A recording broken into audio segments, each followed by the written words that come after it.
తెలుగుదేశం సభ్యులు ఇంకా మా పంతా మాదే అన్నట్టుగానే ఇంకా నిరసనలు తెలుపుతూ అల్లరి చేస్తూ గొడవలు చేస్తూ అదే కార్యక్రమాన్ని వాళ్ళు కొనసాగిస్తూ ఉన్నారు.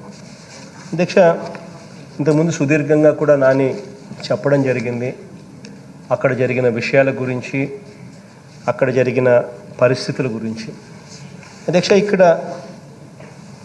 At the cost of repetition అధ్యక్ష, క్లుప్తంగా 2-3 విషయాలు మాత్రమే ఖచ్చితంగా ఎవరైనా కూడా పరిగణలోకి తీసుకోవాల్సిన అంశాలు ఉంటాయి. ఏమిటంటే అధ్యక్ష, జంగారెడ్డిగూడెం పాపులేషను 48,994 మంది అక్కడ జనాభా అధ్యక్ష. 2011 జనాభా లెక్కల ప్రకారం ఇది. అంటే ఈరోజు 2022లో ఉన్నాం. అంటే కనీసం అంటే ఇది ఈ గ్రోత్ రేట్ కనీసం జనాభా 12% గ్రోత్ రేట్ అన్న తీసుకున్నా కూడా ఈ దశాబ్ద కాలంలో అక్కడ జనాభా 54,880 మంది కనీసం అంటే అక్కడ నివాసం ఉంటా ఉన్న ప్రాంతం ఆ జంగారెడ్డిగూడెం. మరి ఇంత పెద్ద మున్సిపాలిటీలో అక్కడో ఇక్కడో అక్కడ ఇక్కడ అంతా ఒకే చోట జరిగిన ఇన్సిడెంట్ కూడా కాదు అధ్యక్ష. అన్ని మరణాలన్నీ కూడా ఒకే చోటు నుంచి వచ్చినవి కూడా కాదు. మొత్తం మున్సిపాలిటీలో మొత్తానికి కలిపి జరిగిన మరణాలు వీళ్ళు చెప్తా ఉన్న ఈ 18 మంది ఈ మరణాలు అనేది అధ్యక్ష. ఈవెన్ అజ్యూమింగ్ మరణాల సంఖ్య మామూలుగా రాష్ట్ర వ్యాప్తంగా దేశవ్యాప్తంగా కూడా మామూలుగా మరణాల సంఖ్య అజ్యూమింగ్ 2% డెత్ రేట్ వేసుకున్నా కూడా కనీసం అంటే అధ్యక్ష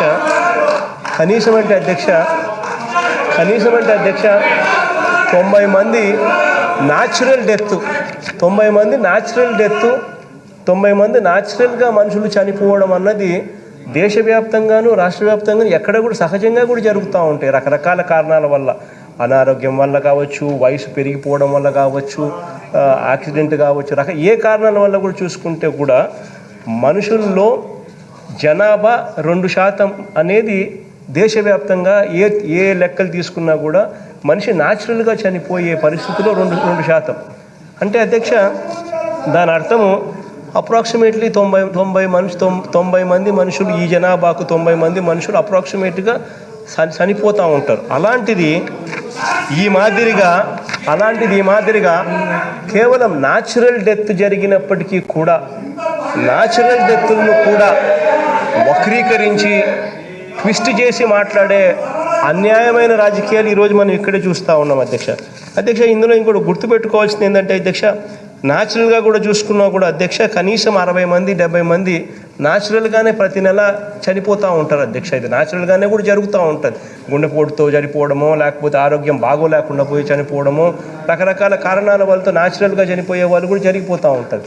కానీ ఇక్కడ ఆశ్చర్యకరమైన విషయం ఏంటంటే అధ్యక్ష, నిజంగా రాష్ట్ర ప్రభుత్వానికి ఇల్లీగల్గా ఇల్లిసిట్ లిక్కర్ చేస్తూ కల్తీ మద్యం తాగి కల్తీ మద్యము వాళ్ళని ఎందుకు సపోర్ట్ చేసుకోవాలి అధ్యక్ష?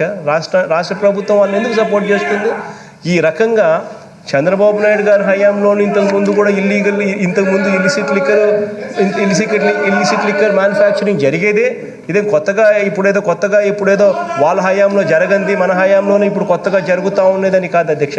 ఎప్పుడు కూడా అప్పుడు జరుగుతూ ఉండేది, ఇప్పుడు కూడా అక్కడక్కడ ఇంకా అన్ని చోట్ల కూడా జరుగుతూనే ఉంది. నేను కాదని నేను అనడం లేదు. అందుకనే ఇన్ఫ్యాక్ట్ ఎస్సీబీని, స్టేట్ ఎన్ఫోర్స్మెంట్ బ్యూరోని తీసుకొచ్చినాం. ఒక ప్రత్యేకమైన పోలీస్ ఫోర్స్ని దీనికోసం తీసుకొచ్చి ఎక్కడైనా కూడా ఇటువంటి కార్యక్రమాలు ఎక్కడైనా కూడా జరిగితే ఉక్కు పాదంతో కూడా దీన్ని అణిచివేయాలి అని చెప్పి పూర్తి ఆదేశాలు కూడా ఇవ్వడం జరిగింది. ఎక్కడా కూడా ఉపేక్షించాల్సిన అవసరం లేదు అనే సంకేతాలు వెరీ క్లియర్గా ఇచ్చినాం. ఇన్ఫ్యాక్ట్ అధ్యక్ష, మా ఉద్దేశము, మా తపన అంతా కూడా ఇంకా లిక్కర్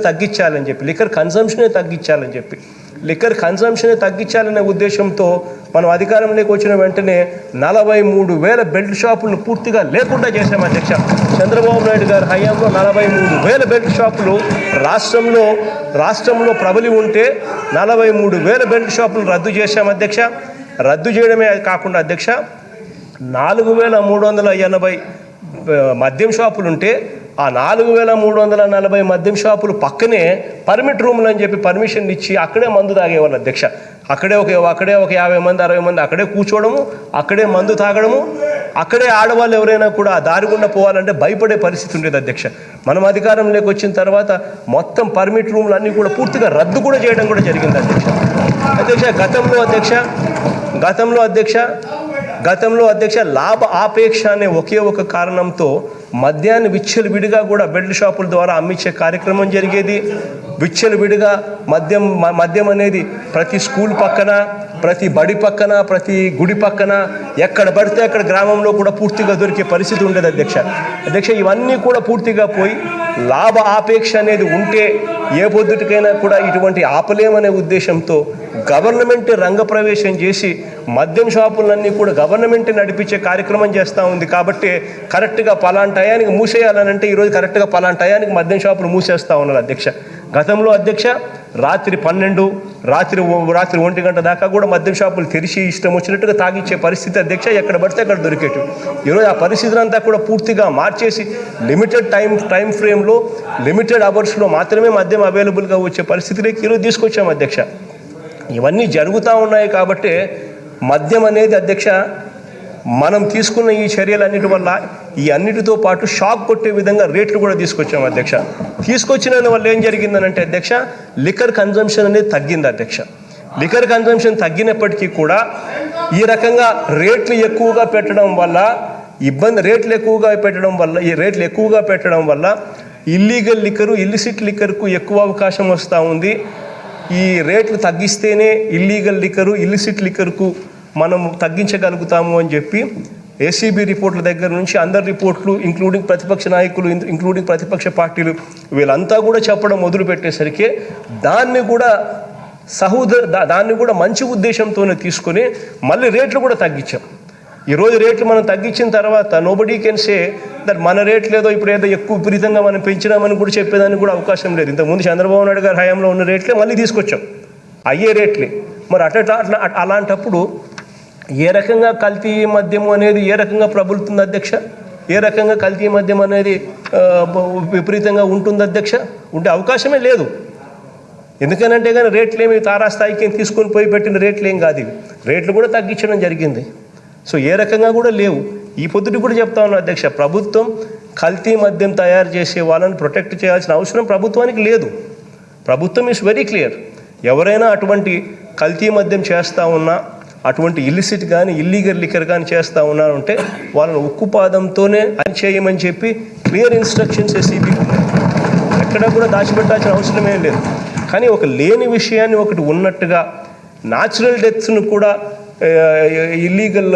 ఇల్లిసిట్ లిక్కర్ వల్ల చనిపోయినట్టుగా భ్రమ కల్పిస్తూ దాన్ని నానా రకాలుగా యాగి చేసి ఈ మాదిరిగా చేయడం తప్పు అన్నది మాత్రం ఖచ్చితంగా ఈ సభ ద్వారా గౌరవ సభ్యులు, తెలుగుదేశం సభ్యులందరికీ కూడా చెప్పదలుచుకున్నారు అధ్యక్ష. ఎందుకనంటే ఈరోజుకి కేవలం ఇల్లిసిట్ లిక్కర్ మీద 13,000 కేసులు ఎస్సీబీ నమోదు చేసింది అధ్యక్ష. మనం ఏదైనా తప్పు చేయాలని, ఏదైనా కానీ ఎందుకు తప్పు చేసిన వాళ్ళ మీద ఎందుకు 13,000 కేసులు ఎందుకు రిజిస్టర్ చేశాం అధ్యక్ష? ఎందుకనంటే ఇది ఎక్కడా కూడా జరగనీయకూడదు అని చెప్పి తాపత్రయంతో చేస్తూ ఉన్నాం. ఇదే రకంగా చేస్తూ ఉంటే ఒక జరగని విషయాన్ని జరిగినట్టుగా, నిజంగానే ఇల్లీగల్ లిక్కర్ వల్ల ఏదేదో జరిగిపోతూ ఉంది అని చెప్పి అన్నట్టుగా భ్రమ కల్పిస్తూ వీళ్ళు చేస్తూ ఉన్న అన్యాయమైన పనిని మాత్రం దయచేసి మానుకోమని చెప్పి మీ ద్వారా ఖచ్చితంగా సభకు కూడా తెలియజేస్తా ఉన్నాను.